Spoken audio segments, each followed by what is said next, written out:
أعوذ بالله من الشيطان الرجيم ما أصاب من مصيبة إلا بإذن الله ومن يؤمن بالله يهد قلبه والله بكل شيء عليم رب اشرح لي صدري ويسر لي أمري واحلل عقدة من لساني يفقه قولي فالحمد لله والصلاة والسلام على رسول الله وعلى آله وصحبه أجمعين.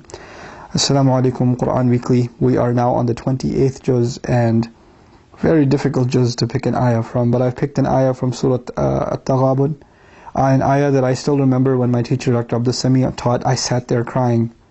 The 11th ayah of Surah At-Taghabun, Surah number 64 that is, when Allah says Ma asaba min musibatin, no calamity of any sort ever strikes you. Musibah is calamity.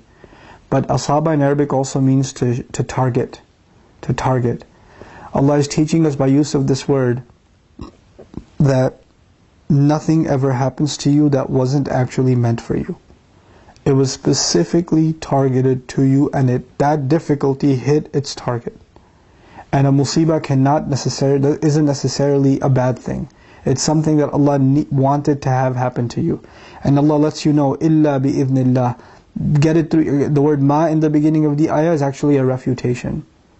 Don't you ever think that it was anyone other than Allah that put you through what you're going through. It was always Allah. It is Allah's permission that allowed for what happened to you to happen to you. Good or bad. It was Allah's will directly.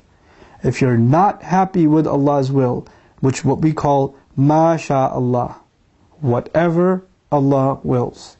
Raditu billahi, raditu bi mashyatillah. I am pleased with the will of Allah. Whatever Allah wills.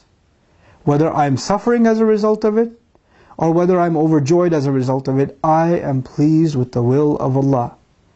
That is truly accepting that I am a slave of Allah, that He is my master. Allah says there is not a single calamity that hits you, except that it's by Allah's permission.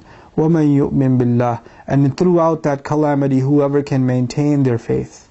And it's a conditional statement. You know why it's a conditional statement? Because when calamity hits is when people lose their faith. That's when you start questioning God. That's when you start questioning, why would Allah do this to me? If He loves me and if He created me and He wants to take care of me, what kind of a Rahman is this that is putting me through these things? When that happens, then you no longer have faith. Allah says, whoever can maintain their iman during calamity, yahdi qalbahu, Allah will give him there's one gift. If you had this gift, you don't need anything else in life. Allah will give that gift to this person. Yahdi qalbahu, He will guide his heart. There is nothing more valuable in this world than Allah guaranteeing someone guidance. There's nothing more valuable. I don't know if I have guidance, you don't know if you have guidance. But Allah tells us this. You go through hardship and you maintain and strengthen your faith in Allah, and Allah will give you the gift of real iman, real faith inside of your heart. It won't just be something you say on your tongue. Yahdi qalbahu, He'll guide his heart. He'll guide his emotions. He'll guide his remembrance. Allah will become your guide in everything that you do. Yahdi qalbahu. Allah didn't even say yahdihi, He will guide him. He said yahdi qalbahu, He will guide his heart. Every beat will be full of guidance. Every beat that heart takes will be with the remembrance of Allah. It's such an amazing thing. It's such an amazing thing. Everything in this world on the one hand, and the guidance of Allah in the heart of the believer. Yahdi qalbahu. And where does someone feel the pain of calamity and sadness? In their heart. Where do they feel that? In their heart. And Allah will remove it from their heart. My teacher used to tell us the story of this woman, this married couple, who had only one child, and they had a child late in life. And on the day of his graduation, the child's graduating from high school, he had a motorcycle. On the way home, he got into an accident and died. 18-year-old kid, like in Pakistan somewhere, As a young kid, and he died. Just like that. And this kid is their life. It's their joy, it's their pride. As the day he graduated, the news comes that he's gone.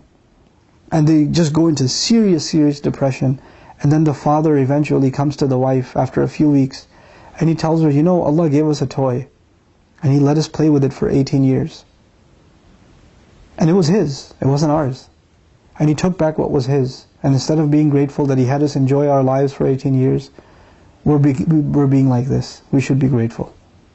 This is real calamity and maintaining your faith.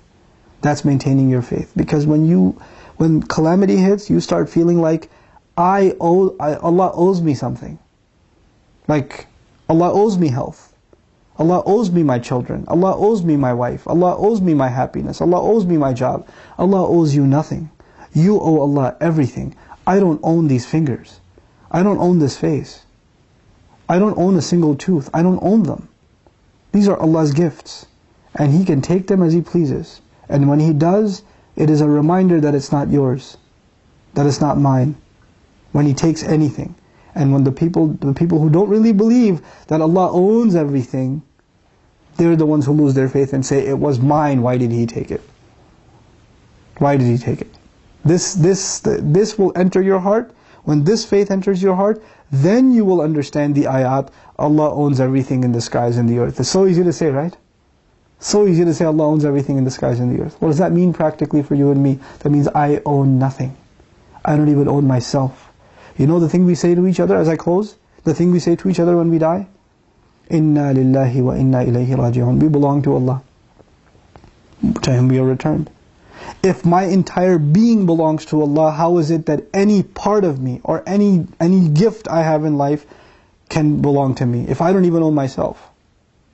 This is the realization of Iman. This surah, Surah Al-Taghabun, is the surah of the fruits of Iman.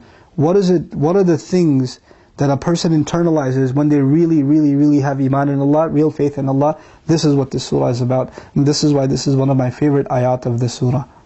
وَمَن يُؤْمِن بِاللَّهِ يَهْدِي قَلْبَهُ. I pray that Allah guides all of our hearts. And I conclude with the conclusion of the ayah, وَاللَّهُ بِكُلِّ شَيْءٍ عَلِيمٍ. And Allah fully knows everything that goes on. Allah knows what you're going through. It's not like He doesn't know.